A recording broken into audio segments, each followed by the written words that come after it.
Reddit, the Tinder match, who knew my floor plan. Hey Reddit, I'm sharing this because I haven't slept a full night in 3 weeks, and honestly, I just need to get it out. I'm 24, freshly out of college, and I recently moved into a small, older rental house in the suburbs of Seattle to be closer to my marketing job. It's a nice place, huge backyard, surrounded by trees, but the nearest neighbor is a solid 2-minute walk away. Since I live alone, my routine is pretty predictable. Work, gym, come home, lock the doors, and mindlessly scroll Tinder. About a month ago, I matched with Julian. He was a 27-year-old architectural designer, super smart, wore those trendy wire-rimmed glasses, and talked passionately about brutalist structures. He felt like a total breath of fresh air compared to the usual boys on the app. We agreed to meet at a high-end coffee shop downtown near his office building. The first date went well, but looking back, the red flags were flashing bright red. I was just too lonely to see them. First, there was this weird over-validation. He agreed with everything I said. If I mentioned an obscure indie band, he claimed he'd seen them live twice. Then, he had this excessive curiosity about my living situation. He asked if I felt safe living in an isolated house rather than a high-rise apartment. He even asked if my doors had deadbolts. At the time, I thought he was just being a protective, chivalrous guy. He also kept crossing my physical boundaries way too fast, casually adjusting my collar or fixing my hair. The real turning point happened on our second date. We were at a rooftop bar when he casually looked at me and said, "You know, older American houses from the 1970s always have structural vulnerabilities, especially the crawl spaces.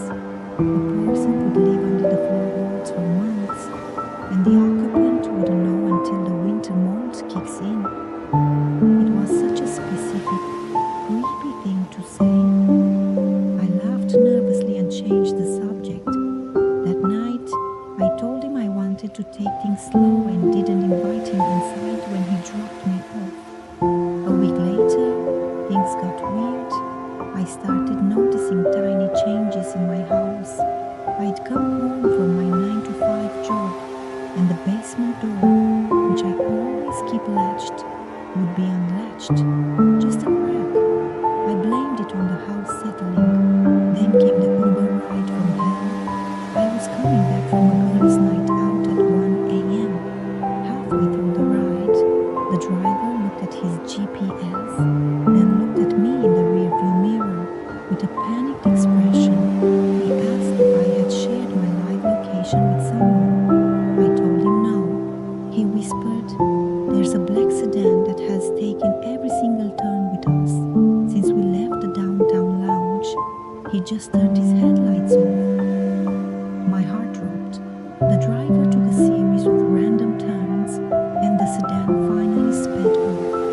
When I got home, I sprinted inside, locked every door, and checked my phone. I had a text from Julian sent 5 minutes prior. It read, "Get home safe. Make sure you lock the basement."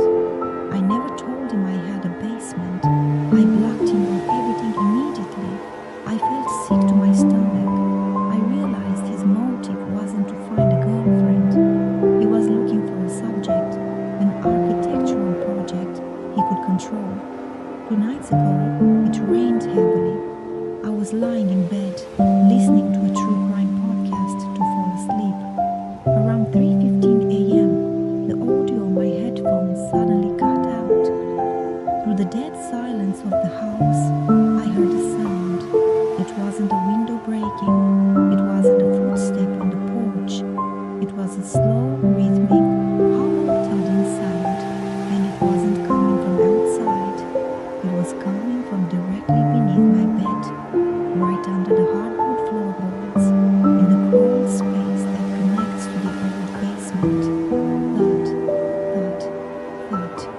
like someone was lying on their back, shifting their weight against the ceiling of the crawl space. I froze. I didn't breathe. I grabbed my phone, slipped out of my bedroom window into the freezing rain, and ran to my car. I drove straight to a motel and called the police. The cops searched the house the next morning. They found the latch on the basement door broken from the inside.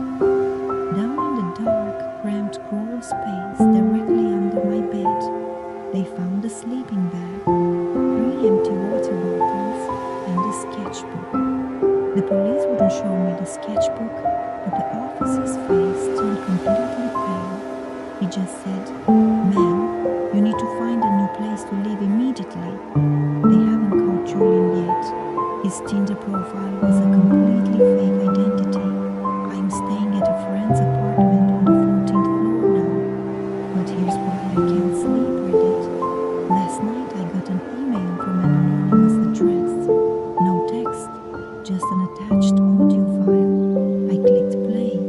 It was a 10-second recording of someone breathing softly, accompanied by the distinct muffled sound of my own true crime podcast playing in the background. He isn't looking for me anymore because he's already inside this building.